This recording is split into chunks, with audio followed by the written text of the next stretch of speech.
Drawing fundamental principal DFP নিয়ে আমি এত কেন কথা বলছি, ডিএফপি এত গুরুত্বপূর্ণ কেন, সেই সম্বন্ধে আজকে একটু জানাই। ড্রয়িং ফান্ডামেন্টাল প্রিন্সিপাল তোমার যদি স্ট্রং হয়, তুমি যে কোনো জায়গায়, সে ডিজিটাল পেন্টিং হোক, ট্যাটু আর্টিস্ট হোক, আর্কিটেকচার হোক, ড্রেস ডিজাইনিং হোক, যে কোনো কাজে সফলতা অর্জন করবে।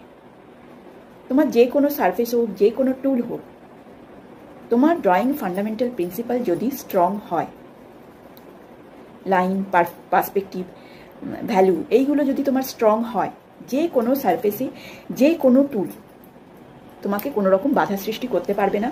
তুমি যে কোনো জায়গায় উত্তীর্ণ হতে পারবে।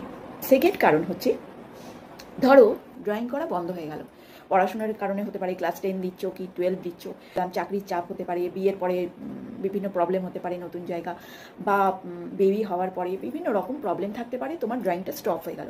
কিন্তু তুমি যখন শিখেছো ড্রয়িং ফান্ডামেন্টাল প্রিন্সিপাল ডিএপি, খুব গুরুত্ব দিয়ে শিখেছো, খুব ভালো করে শিখেছিলে, এবার তোমার স্টপ হয়ে গেল। পরবর্তীকালে তুমি ধরো 10 পাস করলে, 12 পাস করলে, সেই সময় ফাঁকা সময় হলো, বা চাকরিতে অবসর সময় এলো, সেই সময়, বা ধরো তোমার বেবি বড় হয়ে গেছে, তোমার হাতে এখন অনেক সময়, তুমি ভাবলে ড্রয়িংটা নিয়ে এবার তুমি ভাবতে পারো, তোমার নিজের জন্য তুমি ভাবতে পারো। তখন দেখছো, তখন যখন তুমি শুরু করতে যাবে, তখন কিন্তু তুমি যেখানে শেষ করেছো সেখান থেকেই পিক করতে পারবে। তখন কিন্তু তোমার কোনো রকম অসুবিধা হবে না, ঠিক আছে? আর তোমার ড্রয়িং ফান্ডামেন্টাল প্রিন্সিপাল যদি দুর্বল থাকে, তুমি যদি সে সম্বন্ধে অত ওয়াকিবহাল না হয়ে থাকো, তাহলে কিন্তু তুমি আবার তোমাকে বেস থেকে শুরু করতে হবে। কিন্তু ড্রয়িং ফান্ডামেন্টাল তোমার যদি স্ট্রং হয়ে থাকে, তাহলে তুমি সেইখান থেকেই আবার পিক করলে, আবার ওইভাবেই চালু করলে।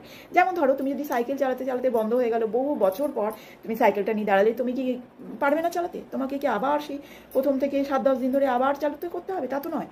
তুমি একদিন একটু নিয়ে শুরু করতে করতেই তুমি শিখে আবার চালু হয়ে যাবে, তাই তো? সে সুইমিং বলো, সুইমিং ক্ষেত্রেও তাই, সব ক্ষেত্রেই যেমন, ড্রয়িংয়ের ক্ষেত্রেও তাই। তুমি যদি এই বেস লেভেলটা স্ট্রং করো, তাহলে কিন্তু পরবর্তীকালে তোমার কোনো রকম বাধা সৃষ্টি হবে না। সেই জন্যই আমি এত ড্রয়িং ফান্ডামেন্টাল প্রিন্সিপাল নিয়ে এত কথা বলছি। বিশেষ করে যারা এই ড্রয়িং নিয়ে নিজের ক্যারিয়ার গড়তে চাইছো, তাদের জন্য ড্রয়িং ফান্ডামেন্টাল প্রিন্সিপাল এত গুরুত্বপূর্ণ।